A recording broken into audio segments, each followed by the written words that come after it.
Donc ici Élise Patz du blog objectifreussiraumath.com et aujourd'hui nous allons voir comment calculer facilement la limite d'une fonction ou d'une suite avec une forme indéterminée.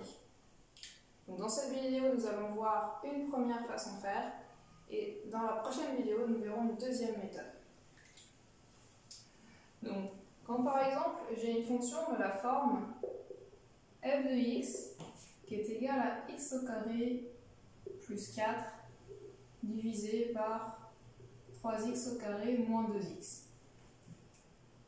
Donc, si jamais je regarde les limites de cette fonction, je m'aperçois qu'en haut, j'ai affaire ici à quelque chose qui tend vers plus l'infini. Quand x tend vers plus l'infini, j'ai oublié de le préciser. En bas, alors si je regarde en bas, on va déjà voir j'ai une première forme indéterminée, puisque ici ça va tendre vers plus l'infini, moins quelque chose qui tend vers plus l'infini. Donc là déjà au dénominateur, j'ai une forme indéterminée, puisque je vais avoir ici quelque chose du genre plus l'infini, moins l'infini. Donc j'ai déjà une première forme indéterminée à ce niveau-là. Alors, comment je fais déjà pour lever l'indétermination dans un petit truc comme ça?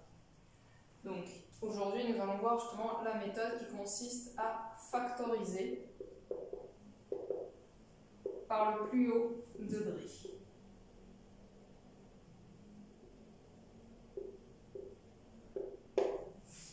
C'est-à-dire, nous allons déjà prendre le dénominateur.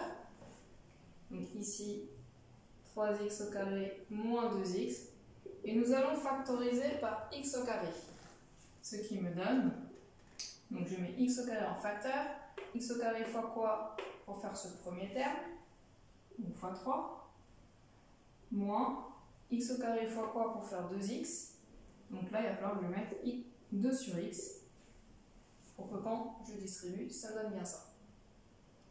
Donc là maintenant, si je regarde les limites de ce truc-là, donc x au carré en plus l'infini, ça va tendre en plus l'infini. Et donc 2 sur x, ça tend vers 0. Donc ça va nous faire 3 moins 0.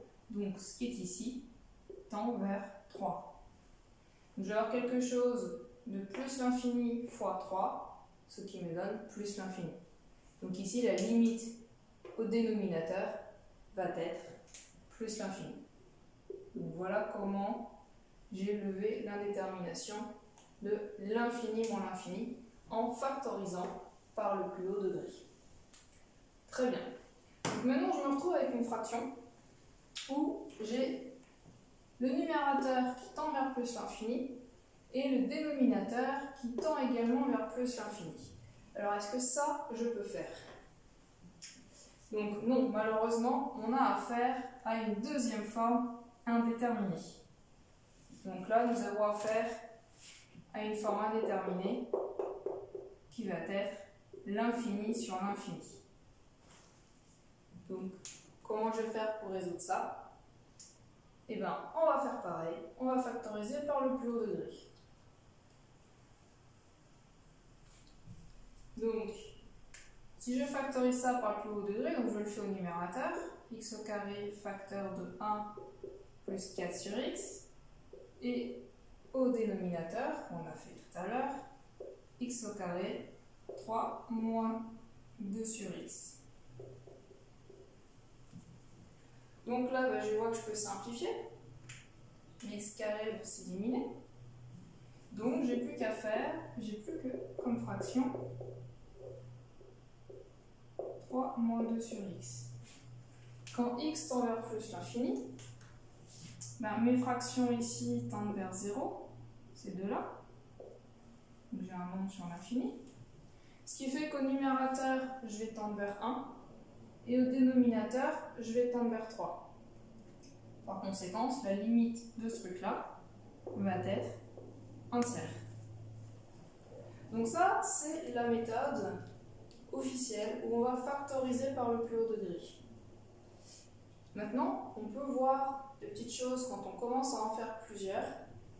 Quand je regarde mes deux plus hauts degrés, et qui sont tous les deux au carré, en réalité, la limite va simplement être les coefficients, donc 1 tiers.